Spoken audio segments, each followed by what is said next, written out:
บูชาพระธรรมเรื่องความมือบูชาพระวินัยส่งทูป3 ดอกบูชาคุณของพระพุทธเจ้าซึ่งมีพระปัญญาธิคุณพระบริสุทธิคุณพระมหากรุณาธิคุณซึ่งคือเป็นบุญอันใหญ่ที่ทั้งหลายได้น้อมจิตน้อมใจกันในกระทำในระดับบัดนี้นะครับ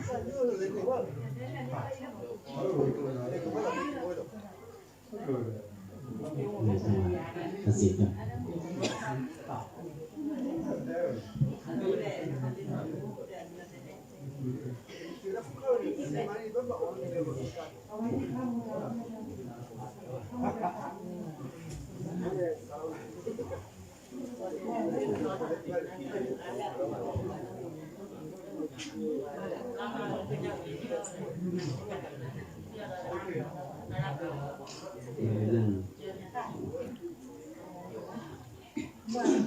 เอาเรียนเชิญทุกท่านในไหว้พระสำราญศีลพร้อมกันนะครับกราบ1กราบ2กราบ3อิมินาสการเรนะพุทธังอภิปูชยามะอิมินาสการเรนะสังฆังอภิปูชยามะอะระหังสัมมาสัมพุทโธภควาพุทธังภวันตังอภิวาเทมิสวากาโตภควตาธัมโมธัมมังนัมสสามิสุปฏิปันโนภควโตสาวกสังโฆสังฆังนัมมามิหันหน้าไปทางพระสงฆ์ครับพระธรรมธรรมทานศีลพร้อมกันนะครับสาธุมะยังพันเตติสารเนนะสหปัญจศีลานิยาจามะทุติยัมปิมะยังพันเตติสารเนนะสหปัญจศีลานิยาจามะตติยัมปิมะยังพันเตติสารเนนะสหปัญจศีลานิยาจามะนะโมตัสสะภะคะวะโตอะระหะโตสัมมาสัมพุทธัสสะนะโมตัสสะภะคะวะโตอะระหะโตสัมมาสัมพุทธัสสะนะโมตัสสะภะคะวะโตอะระหะโตสัมมาสัมพุทธัสสะนะโมตัสสะภะคะวะโตอะระหะโตสัมมาสัมพุทธัสสะนะโมตัสสะภะคะวะโตอะระหะโตสัมมาสัมพุทธัสสะนะโมตัสสะภะคะวะโตอะระหะโตสัมมาสัมพุทธัสสะพุทธังสรณังคัจฉามิพุทธังสรณังคัจฉามิธัมมังสรณังคัจฉามิธัมมังสรณังคัจฉามิสังฆังสรณังคัจฉามิสังฆังสรณังคัจฉามิทุติยัมปิพุทธังสรณังคัจฉามิทุติยัมปิพุทธังสารนังคัจฉามิทุติยัมปิธัมมังสารนังคัจฉามิทุติยัมปิธัมมังสารนังคัจฉามิทุติยัมปิสังฆังสารนังคัจฉามิทุติยัมปิสังฆังสารนังคัจฉามิตติยัมปิพุทธังสารนังคัจฉามิตติยัมปิพุทธังสารนังคัจ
วัฏสงสารต่อการภายหน้านั้นจงทุกท่านทุกคนแด่เตอสา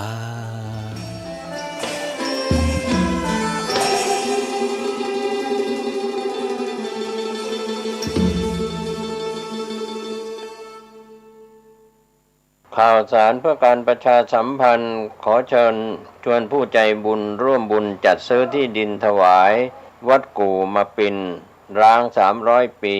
บ้านป่าขุยหมู่ที่3ตำบลสันปุเรยอำเภอดอยสะเก็ดจังหวัดเชียงใหม่เพื่อขยายพื้นที่วัดเพิ่มขึ้นเนื่องจากวัดมีพื้นที่น้อยจะทำการสร้างเป็นศาสนสถานที่ปฏิบัติธรรมสืบสานศาสนาต่อไปร่วมบุญได้ที่ธนาคารกรุงเทพเลขที่บัญชี772-015-2391ชื่อบัญชีวัดชัยสถานเพื่อบูรณะวัดกู่มาปินหรือร่วมบุญติดต่อโดยตรงที่พระธวัชชัยธีรปัญโย0801732709 0209009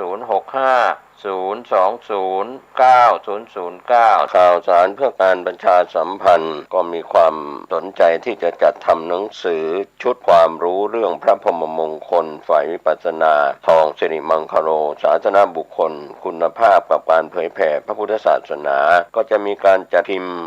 2,500 เล่มภาษาไทย 2,000 เล่มภาษาอังกฤษ500 เล่มท่านที่สนใจร่วมบุญบริจาคได้ที่บัญชีธนาคารกรุงไทยเลขที่บัญชี5111714383ชื่อบัญชีพระครูภาวนาโสภิตบุญ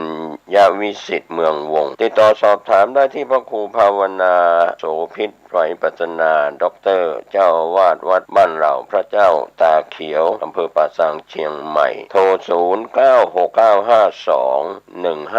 0969521159ได้ทุกวัน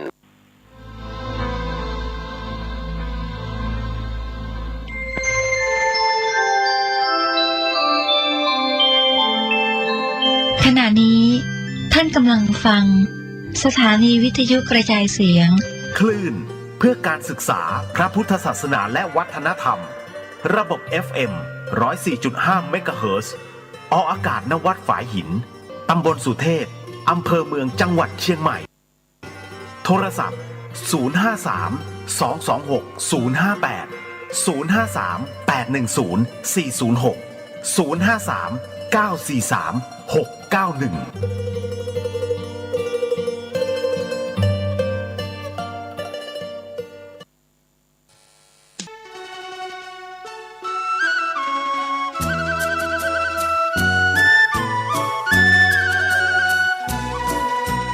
ความเจริญมั่นคงอยู่ที่ความเสียสละอดทนมั่นคงแข็งแรงแสวงหาความรู้ต่อสู้กับศักดิ์กำจัดสิ่งเสพติดเสริมสร้างชีวิตพอมีพอเพียงพระบาทสมเด็จพระเจ้าอยู่หัวท่านรับสั่งให้ใช้ชีวิตพอมีพอเพียงเราก็อยู่กันได้เพราะฉะนั้นคนไทยต้องสมัครสมานสามัคคี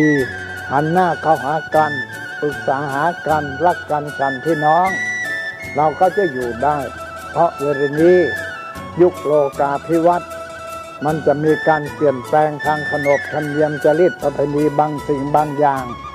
ก็ขอให้นึกถึงบรรพบุรุษของชาติว่าบรรพบุรุษปู่ย่าตายายเราได้สั่งสมอบรมลูกหลานของคนไทยทุกคนให้ตั้งอยู่ความสามัคคี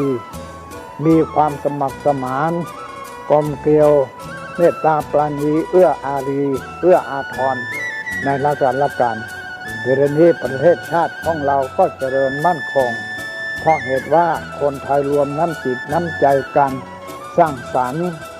ความเจริญงอกงามเพื่อความเจริญงอกงามแก่ชาติพระพุทธศาสนาสำนักงานของพระมหากษัตริย์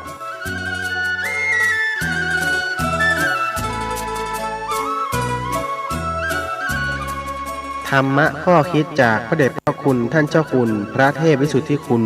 ด้วยความปรารถนาดีจากสถานีวิทยุพระพุทธศาสนาคลื่นธรรมะเพื่อประชาชน